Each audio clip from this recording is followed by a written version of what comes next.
Petrol ಪಂಪ್ಗೆ NOC ನೀಡಲು 20,000 ರು ಲಂಚಕ್ಕೆ ಬೇಡಿಕೆ ಇಟ್ಟ ಇಬ್ಬರು ಅಧಿಕಾರಿಗಳು ಲೋಕಾಬಲೆಗೆ. ಹೌದು ವೀಕ್ಷಕರೇ, ರಾಜ್ಯ ಅಗ್ನಿಶಾಮಕ ತುರ್ತು ಸೇವೆಗಳ ಜಿಲ್ಲೆಯ ಅಧಿಕಾರಿಯೊಬ್ಬರು ಹಾಗೂ ಜೆಇ ಲೋಕಾಯುಕ್ತ ಪೊಲೀಸ್ ಬಲೆಗೆ ಸೋಮವಾರ ಸಂಜೆ ಸಿಕ್ಕಿಬಿದ್ದಿದ್ದಾರೆ. ರಾಜ್ಯ ಅಗ್ನಿಶಾಮಕ ತುರ್ತು ಸೇವೆಗಳ ಜಿಲ್ಲಾ ಮಟ್ಟದ ಅಧಿಕಾರಿಯಾಗಿರುವ ಗುರುರಾಜ್ ಸಿಬ್ಬಂದಿ ಸೋಪನ್ ರಾವ್ ಅವರು ವ್ಯಕ್ತಿಯೊಬ್ಬರಿಂದ 20,000 ರೂಪಾಯಿ ಲಂಚ ಪಡೆಯುವಾಗ ಲೋಕಾಯುಕ್ತ ಎಸ್ಪಿ ಜಾನ್ ಆಂಟೋನಿ ಮಾರ್ಗದರ್ಶನದಲ್ಲಿ ಡಿವೈಎಸ್ಪಿ ಮಂಜುನಾಥ್ ಹಾಗೂ ಇನ್ಸ್ಪೆಕ್ಟರ್ ಧ್ರುವತಾರ ನೇತೃತ್ವದ ಸಿಬ್ಬಂದಿಗಳು ದಾಳಿ ನಡೆಸಿ ರೆಡ್ ಹ್ಯಾಂಡ್ ಆಗಿ ಬಲೆಗೆ ಬೀಳಿಸಿದ್ದಾರೆ.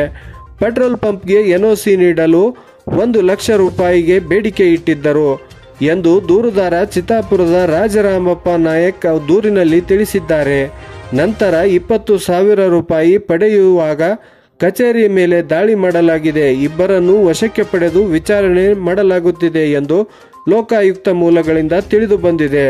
ಈ ಸಂದರ್ಭದಲ್ಲಿ ಲೋಕಾ ಸಿಬ್ಬಂದಿ ಮಲ್ಲಿನಾಥ್, ಮಸೂದ್ ಸೇರಿದಂತೆ ಲೋಕಾಯುಕ್ತ ಅಧಿಕಾರಿಗಳು ಸಿಬ್ಬಂದಿಗಳು ದಾಳಿಯಲ್ಲಿ ಉಪಸ್ಥಿತರಿದ್ದರು.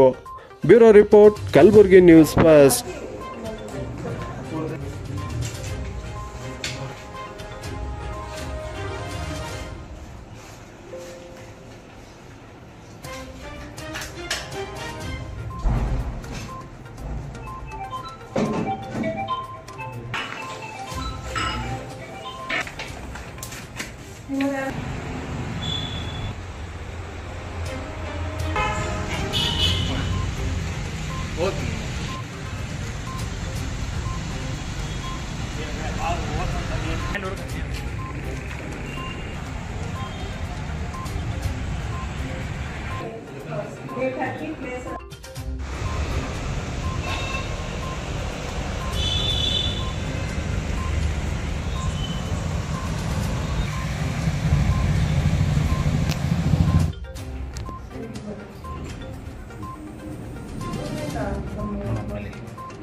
ಯಾವ ಜಾಗ ಮಾಡಿದ್ರು ಅದೇ ಜಾಗ ವಾಶ್ ಮಾಡಿದ್ರು. ನೀವು ಹೇಳಿದ್ದೆ ಜಾಗ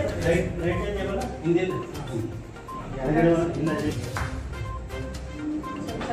ಹಂಗೆ ಸ್ವಲ್ಪ ಓಪನ್ ಇವಾಗ ಸೀಲ್ ಮಾಡಕ್ಕೆ ಅದು ಗಾಳಿ ಡ್ರೈ ಆಗ್ತದೆ. ಸ್ವಲ್ಪ ಹಾಂ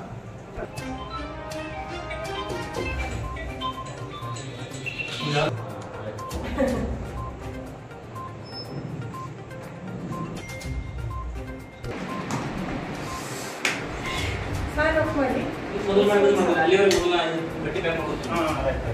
ಬಟ್ಟೆ ಪ್ಯಾಕ್ ಮಾಡ್ಕೊತೀನಿ.